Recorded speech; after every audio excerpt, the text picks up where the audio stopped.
आप ये देखिए 7 सालों में 70 पेपर लीक हो गए, तो उनका दायित्व कौन लेगा? उनकी जिम्मेवारी किस पर होगी? पेपर को, देश के भविष्य को, देश के युवा को, देश के छात्रों का भविष्य शिक्षा मंत्री के हाथ में है और शिक्षा मंत्री पेपर लीक कराए जा रहे हैं। उनकी थोड़ी सी नींद खुली है। रात को 12 बजे जो आदमी 8 बजे टीवी पे आता था, 12 बजे सोशल मीडिया पे आ रहा है। लेकिन उनको समझना होगा कि बच्चे जो है धर्मेंद्र प्रधान के इस्तीफे के बिना मानेंगे नहीं। 2024 में जब नीट का एग्जाम लीक हुआ था और जिस राम बाबू ऐसा ही कुछ नाम था जिन्होंने किया था, उनको क्लीन चिट दे दी सीबीआई ने, क्योंकि उनके पास कोई सबूत नहीं था।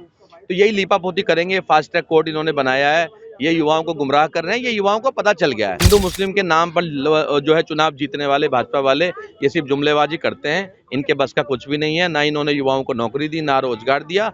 तो अब युवा इस्तीफा लेकर ही धरने से हटेगा। 35 दिन बाद ये कहते हैं कि छात्रों के अधिकार हमारी सबसे पहली प्राथमिकता है। अरे तो इनको 35 दिन के बाद में प्राथमिकता याद आ रही है। और मैं तो सभी लोगों को कहती हूँ, मैं तो सभी लोगों को ये बात बोलती हूँ कि आप लोगों को फाइट करनी चाहिए इस बात के लिए, चुप नहीं बैठना चाहिए। और एक सेकंड, सबसे बड़ी बात ये है कि यहाँ पे इंस्टाग्राम पे, फेसबुक पे बहुत गलत खबरें फैलाई जाती हैं। सबसे पहले जो लोग कहते हैं कि बाहर के लोग आ रहे हैं, पैसा दे के भेजे जा रहे हैं, ये इधर के उधर के लोग आ रहे हैं, ऐसा कुछ नहीं है। वो अपने सर की नहीं चिंता कर रहे, अपने सर का ताज है ना, उसकी चिंता कर रहे हैं। बच्चे के भविष्य की और शिक्षा की चिंता नहीं है उनको। सवाल यह है कि जो आवाज आप लगा रहे हैं, धर्मेंद्र प्रधान के इस्तीफे की मांग कर रहे हैं, आखिर क्यों की जा रही है इनकी मांग?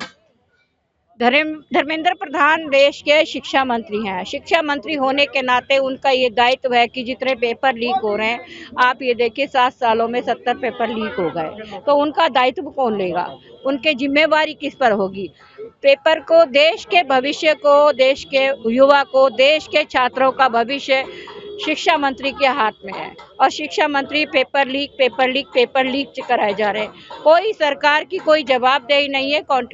इसमें अकाउंटेबिलिटी किसकी बनती है? सवाल आपसे ये लेना चाहता हूँ कि जिस तरह से आज 23 जुलाई हो गया है और करीबन 25 दिन से ये जो है मूवमेंट चल रहा था।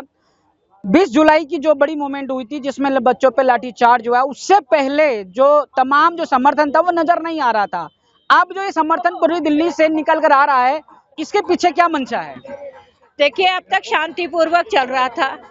लोग चाह रहे थे कि शांतिपूर्वक धर्मेंद्र प्रधान का इस्तीफा हो जाए। सरकार का, केंद्रीय सरकार का, दिल्ली सरकार का, एजुकेशन मिनिस्ट्री का कोई नुमाइंदा आए और उनकी बात को सुने, छात्र अपना पक्ष रख सकें। लेकिन उनकी सुनवाई कोई नहीं हुई, तो उग्र रूप धारना पड़ा, लोगों को साथ देना पड़ा। क्योंकि छात्र हो सकते हैं किसी भी परिवार के हों, लेकिन वो देश का भविष्य है, देश का फ्यूचर है। आज मेरा बच्चा है, सब देश के जितने भी बच्चे हैं वो सब हम सब के बच्चे हैं। तो मैं अपने दर्शकों को बताना चाहता हूँ, यहाँ तमाम लोग यहाँ मौजूद हैं, तमाम सत्ता में मौजूद पार्षद जो हैं वो भी हैं, पूर्व पार्षद वो भी हैं।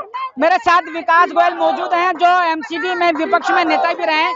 विकास जी, किस तरह से देख रहे हैं जो ये जनता कांग्रेस पार्टी का जो मूवमेंट था, आज कहीं ना कहीं सभी लोगों का मूवमेंट उस तरफ जा रहा है, क्या कहना चाहेंगे इस आंदोलन को? देखो, ये युवाओं का, छात्रों का आंदोलन है, जैन जी का आंदोलन है। तो छात्रों में गुस्सा है, जो शिक्षा व्यवस्था है, बार बार पेपर लीक हो रहे हैं, उन छात्रों में गुस्सा है जो बढ़ता जा रहा है, जो एक जंतर मंतर से शुरू हुआ था, देश के कोने कोने में फैल गया है। और सरकार को ये समझना होगा, मोदी जी को समझना होगा। मोदी जी इसको बहुत हल्के में ले रहे हैं, इसको समझना होगा। आज उनकी थोड़ी सी नींद खुली है। रात को 12 बजे जो आदमी 8 बजे टीवी पे आता था, 12 बजे सोशल मीडिया पे आ रहा है। लेकिन उनको समझना होगा कि बच्चे जो है धर्मेंद्र प्रधान के इस्तीफे के बिना मानेंगे नहीं। निगम के अंदर आप भी रहे हैं, निगम के विपक्ष के नेता रहे हैं, तमाम जिम्मेदारियों को आप भी समझते हैं। क्या लग रहा है कि जिस तरह से आंदोलन चल रहा है, इस आंदोलन की आवाज सुन लेनी चाहिए थी कि नहीं? नहीं, बिल्कुल सुन लेनी चाहिए थी। इन्होंने बहुत देर कर दी और उनकी बिल्कुल जायज मांग है, कोई नाजायज मांग नहीं है। शिक्षा हर छात्र का अधिकार है, हर किसी को अच्छी शिक्षा मिलनी चाहिए। उनका यही तो एक छोटी सी मांग है कि शिक्षा व्यवस्था अच्छी हो, धर्मेंद्र प्रधान का इस्तीफा, उनको अकाउंटेबिलिटी लेनी चाहिए। जब इतने पेपर लीक हुए, इतना सब कुछ गलत हो रहा है, तो धर्मेंद्र प्रधान को इस्तीफा लेना चाहिए। इसमें 1 मिनट की भी देरी नहीं करनी चाहिए नरेंद्र मोदी को। जैसे जैसे देरी चल रही है, आंदोलन के अंदर आवाज इस तरह की आ रही है कि अभी धर्मेंद्र प्रधान के इस्तीफे की मांग थी, आप जो है देश के प्रधानमंत्री के इस्तीफे की मांग को की जा रही है। क्या लग रहा है कि अब ये जो आंदोलन है किस दिशा में जाएगा? देखिए, अगर मोदी जी धर्मेंद्र प्रधान का इस्तीफा नहीं लेंगे तो उनके इस्तीफे की मांग उठना बिल्कुल जायज है। और छात्रों का, जैन जी का, युवाओं का गुस्सा बिल्कुल जायज है और सरकार को इस गुस्से को समझना चाहिए, इस आंदोलन को हल्के में नहीं लेना चाहिए। ये युवाओं की आवाज है, इसको वो दबा नहीं सकते। आज उन्होंने देखा है जंतर मंतर ये शुरू हुई थी, आज देश के अलग अलग हिस्सों में, आज देश का कोई शहर ऐसा नहीं है जहां पर ये आंदोलन ना हो रहा हो। तो सरकार को इसकी गंभीरता से लेना चाहिए और धर्मेंद्र प्रधान को तुरंत हटा देना चाहिए। मैं अपने दर्शकों को बताना चाह रहा हूं कि अब इस आंदोलन का कोई पार्टी नहीं रह गया, क्योंकि ये एक सामाजिक आंदोलन है और इसमें तमाम जो पार्टी के जो पार्षद हैं, विधायक हैं या कुछ लोग हैं, वो लोग इस आंदोलन का हिस्सा बन रहे हैं। इसको लेकर मेरे साथ जलज चौधरी जी मौजूद हैं, जो है निगम में पार्षद हैं और आम आदमी पार्टी से ताल्लुक रखते हैं। जलज जी, सवाल यह है कि जिस तरह से ये आंदोलन चल रहा है, इस आंदोलन को लेकर अब क्या कहेंगे कि मोदी जी को अभी भी क्या सुन लेना चाहिए या अभी भी गूंगे बहरे बने रहेंगे? देखिए, युवाओं ने मोदी जी को झुका दिया, उसका प्रमाण है कि कल रात को 11:15 बजे उनको वीडियो डालनी पड़ी और आज उनके टीम से 2 लोग कॉन्स्टिट्यूशन क्लब में सीजेपी के प्रवक्ताओं से मिले हैं और कल फिर 3:30 बजे तय हुआ है। लेकिन धर्मेंद्र प्रधान में ऐसा क्या है कि आप इस्तीफा नहीं ले रहे हैं? पूरा देश, सोनम वांगचुक जी ने अपने जान को दांव पर लगा दिया।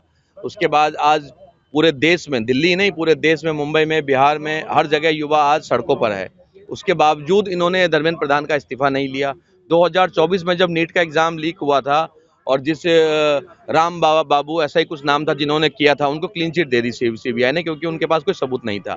तो यही लीपापोती करेंगे। फास्ट ट्रैक कोर्ट इन्होंने बनाया है, ये युवाओं को गुमराह कर रहे हैं। ये युवाओं को पता चल गया है कि हिंदू मुस्लिम के नाम पर जो है चुनाव जीतने वाले भाजपा वाले ये सिर्फ जुमलेबाजी करते हैं। इनके बस का कुछ भी नहीं है। ना इन्होंने युवाओं को नौकरी दी, ना रोजगार दिया।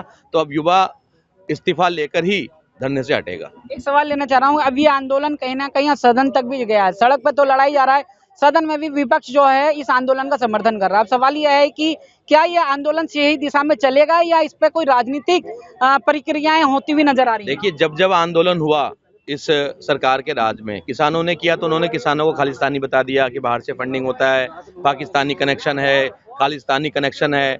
युवाओं ने आंदोलन किया था दिल्ली विश्वविद्यालय में, जीएनयू में, तो इन्होंने कहा कि टुकड़े टुकड़े गैंग है, एंटी नेशनल है। इन्होंने भी जब शुरुआत की, इसमें भी उन्होंने अपने शैतानों को, शरारती तत्वों को उन्होंने ही भेजा है। ये उन्हीं के गुंडे हैं। पत्थर से भरा हुआ ट्रक अंदर पहुंचाना, पुलिस की मतलब जो है भेष में लोकल लोगों को घुसा के वहां पे बच्चों को पिटवा के मतलब उकसा रहे हैं। तो ये सब आंदोलन को कुचलने की कोशिश इन्होंने की। लेकिन अब युवा बहुत जो है जागरूक है, सतर्क है। इन्होंने नेट बंद कर दिया, 10 किलोमीटर की रेंज में फोन का एरिया बंद कर दिया। हम लोग भी वहां पर मतलब उनके समर्थन में पहुंचे थे और लोग चारों तरफ, जंतर मंतर से ज्यादा लोग बाहर हैं, कनॉट प्लेस के अंदर हैं। आप भी मतलब जो है रिपोर्टिंग कर रहे हैं, आपको भी पता है। तो ये युवाओं को बेवकूफ नहीं बना सकते। सरकार को क्या कहना चाहेंगे? सरकार को एक ही संदेश है, हम सब, आप जितने भी आज साथी यहाँ इकट्ठे हुए हैं, हम एक ही मांग कर रहे हैं कि युवाओं से आप मत टकराइए, युवाओं के ऊपर आप जोर आजमाइश मत कीजिए। सरकार से एक ही निवेदन है कि धर्मेंद्र प्रधान का इस्तीफा आप देकर इस आंदोलन को जो है शांत करने का एक ही तरीका है कि धर्मेंद्र प्रधान, एक ही मांग है कि धर्मेंद्र प्रधान का इस्तीफा होना चाहिए और शिक्षा व्यवस्था में सुधार होना चाहिए। सोनम वांगचुक जो अभी अस्पताल में अपना इलाज करा रहे हैं, उन्होंने भी अपनी एक वीडियो रिलीज की थी। उन्होंने भी यही कहा है कि हमारा यही है कि जो हमारी मांग थी धर्मेंद्र प्रधान के इस्तीफे की, उसको कर लिया जाए। क्या कहना चाहेंगे इस पूरे आंदोलन को लेकर, जिस दिशा में जा रहा है, क्या बोलना चाहेंगे? आंदोलन अगर इस दिशा में जा रहा है, आज प्रत्येक देशवासी स्तब्ध है कि सरकार इतनी लापरवाह कैसे हो सकती है। प्रधानमंत्री जी एक स्टेटमेंट जारी करते हैं कि 35 दिन बाद ये कहते हैं कि छात्रों के अधिकार हमारी सबसे पहले प्राथमिकता है। अरे तो इनको 35 दिन के बाद में प्राथमिकता याद आ रही है और उसके बाद भी ये साथ में कह रहे हैं कि फास्ट ट्रैक कोर्ट का हम गठन करेंगे, फास्ट ट्रैक कोर्ट बनाएंगे। तो ये करेंगे, ये है वो है, सब ये सब तो जुमले पहले भी इनके चलते रहे और वही है। आज देश की जनता को मोदी जी पर भरोसा नहीं है, सरकार पर भरोसा नहीं है। शांतिपूर्ण आंदोलन को इतने क्रांतिकारी आंदोलन के रूप में परिवर्तित करने में पूरा सरकार का हाथ है।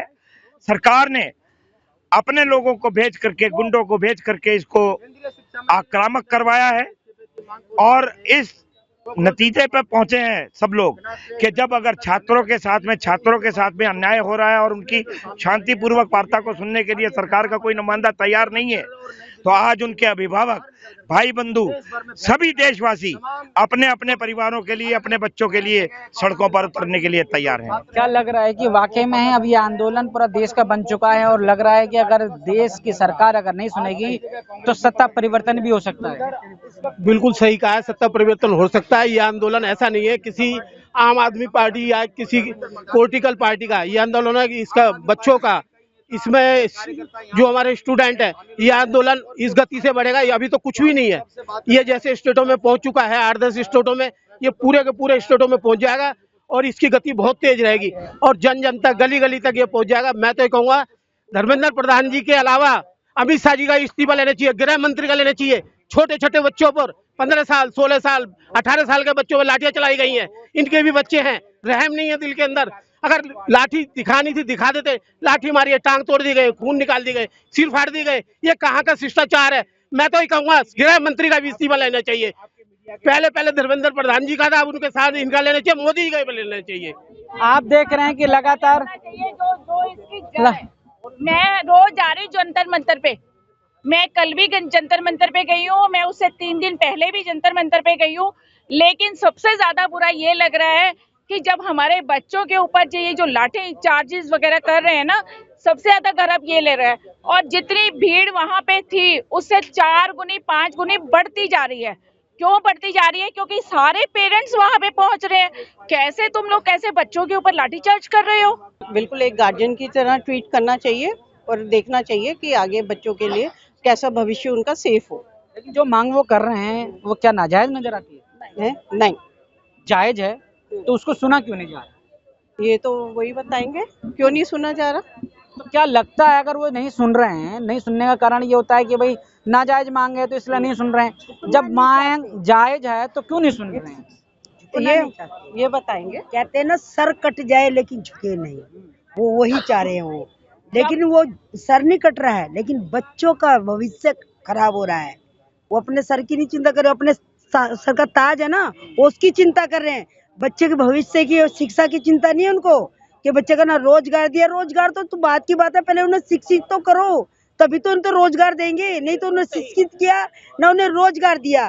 तो आज बच्चे पढ़ाई के वक्त पे आज वहाँ धरने पे बैठे हैं क्यों? उनकी एक मजबूरी है, उनके भविष्य का वो जरूरी है। उनका भविष्य खराब हो रहा तो वो वहाँ पे लड़ रहे हैं, अड़ रहे हैं। क्यों मार खाएंगे? क्या उनके मम्मी पापा को अपने बच्चे प्यारे नहीं है? क्यों भेज रहे हैं? क्योंकि हमारे बच्चे का भविष्य वैसे भी खराब है, ऐसे भी खराब है, तो वहीं जाके खराब कर लेंगे। जब यहाँ का देश का प्रधानमंत्री, क्योंकि उसके खुद के बच्चे नहीं है तो क्या जानेगा दूसरे बच्चे को? जब खुद के बच्चे नहीं है तो देश के बच्चों का भविष्य कैसे जानेंगे? जिस तरह से लगातार आवाज बुलंद हो रही है, आपके हाथ में एक साइनेज है कि शांतिपूर्ण प्रदर्शन, धर्मेंद्र प्रधान इस्तीफा दो, ये मांग जिस तरह से की जा रही है, आखिर देश के जो प्रधानमंत्री हैं वो सुन क्यों नहीं रहे? क्योंकि कुछ ना कुछ तो ऐसी बात है कि लगातार 1 महीने से ऊपर पहले सोनम वांगचुक ने धरना प्रदर्शन करा, अपने भूख हड़ताल रखी। ऐसा क्या कारण है जो धर्मेंद्र प्रधान का इस्तीफा ना? नरेंद्र मोदी जी की भी बात नहीं मान रहे, अमित शाह जी की भी बात नहीं मान रहे। कोई ना कोई तो कारण होगा। और वहीं लाखों लोग जो 20 तारीख को प्रदर्शन हुआ था, उस प्रदर्शन ने उग्र रूप ले लिया, जिसका आज सरकार को, केंद्र सरकार को भुगतना पड़ेगा। ये एक क्रांति बन चुका है, पूरे देश में धीरे धीरे फैल रहा है। क्या लग रहा है कि अगर अभी भी अगर सरकार ने नहीं सुना तो इसके नतीजे क्या हो सकते हैं? सुनने को तो 12 साल से पूरी जनता ने सुना है। हर बारी लाइन में लगवाया, कभी कोरोना की लाइन में लगवाया, कभी सिलेंडर की लाइन में लगवाया, कभी नोटबंदी की लाइन में लगा। 12 साल से जनता ने मन की बात सुनी है। आज मन की बात यदि युवा ने, छात्र ने, जेएनजी ने करी अपनी मन की बात, तो उन्होंने डंडे पड़वा दिए, पुलिस को कहकर डंडे पड़वा दिए। एक तब कहते हो आप बेटी पढ़ाओ बेटी बचाओ और वहीं डंडे पड़वाते हो आप।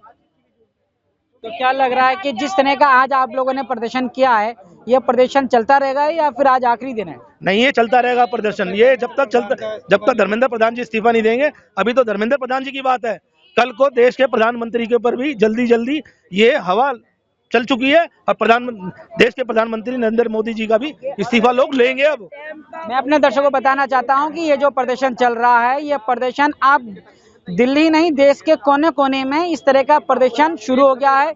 और इस प्रदर्शन के साथ साथ अभी जो धर्मेंद्र प्रधान जो शिक्षा मंत्री केंद्रीय थे, उनके मांग की कि वो अपना इस्तीफा दें, लेकिन उनके इस्तीफे की मांग को नहीं सुना जा रहा है। तो कहीं ना कहीं अब देश का युवा, अब देश के प्रधानमंत्री नरेंद्र मोदी जो हैं उनके इस्तीफे की मांग को लेकर आवाज बुलंद कर रहे हैं। क्या कहना चाहेंगे? देखिए सर, सबसे पहले तो धन्यवाद जो आज आपने देश के युवाओं की, अभिभावकों की बात को सुना।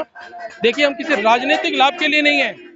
जब हमारे बच्चे, हमारे परिवार के बच्चे, छात्र बड़ी मेहनत से पढ़ाई करते हैं और जब उनका सपना टूटता है, वह केवल उनका सपना नहीं टूटता तो पूरे देश के भविष्य का सपना टूटता है।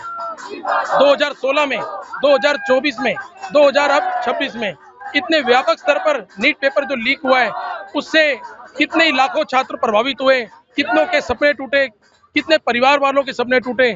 तो दिल तो पूरी मेहनत से एक बच्चा 3 साल 4 साल मेहनत करता है और जब लगता है कि उसकी मेहनत पे पानी फिर गया कुछ भ्रष्टाचारियों की वजह से, तो पूरे देश का मान सम्मान गौरव टूटता है देश विदेश में। आज इसी की वजह से हम खड़े हुए अपने परिवार के बच्चों के लिए, अभिभावक के तौर पे खड़े हुए हैं। ये हमारी लड़ाई नहीं है, हम सबकी लड़ाई है। क्या कहना चाहिए, वाकई में ये सबकी लड़ाई है? जी हाँ, बिल्कुल।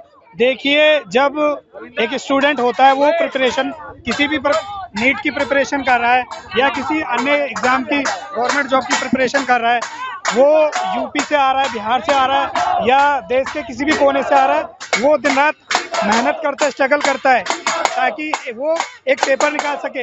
मगर आए दिन आप देखोगे कि कभी नीट का एग्जाम या कभी किसी भी या एसएससी का हो गया, ये एग्जाम आए दिन लीक हो जा रहे हैं। तो कहीं भी इस गवर्नमेंट की कोई अकाउंटेबिलिटी नहीं है, कोई जिम्मेदारी नहीं है देश को लेके, न देश के युवाओं को लेके। मैं सरकार से बस यही गुजारिश करना चाहूंगा कि शिक्षा व्यवस्था में सुधार लाइए, इसको दुरुस्त कीजिए। देश का युवा यही चाहता है कि शिक्षा व्यवस्था में सुधार हो, इसीलिए धर्मेंद्र प्रधान इस्तीफे की मांग की जा रही है। आप क्या सोचते हैं कि ये मांग कितनी जायज है, सही है? खबर पर अपनी राय जरूर दीजिएगा। मेरे साथ जुड़े रहने के लिए हेडलाइंस लाइव न्यूज से मोहम्मद रफी की ये खास रिपोर्ट।